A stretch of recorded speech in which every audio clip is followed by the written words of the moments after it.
connecting the video intercom. As the installer, now you can add a new video intercom to the previously generated housing unit, in this case Mr. Brown. With the internal monitor powered up, return to the app, select the housing unit, Mr. Brown, press Add Internal Unit, the camera opens. Press any button on the internal monitor. Select the language using button 3 and then press button 4 to confirm. Scan the QR code. Now, the system asks if the video intercom is connected via Ethernet cable or via Wi-Fi. In this case, you select Ethernet and Continue button. If Wi-Fi, follow Process to select the network.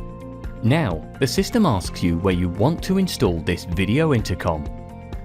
Select the installation we created earlier, Demo. Press the Continue button. At this point, choose whether it's a new housing unit or the one already created. In this case, the one already created by Mr. Brown. Press Continue. Assign a name to this video intercom. Press Next. Press End to complete the installation. The IP system is now set up to receive calls.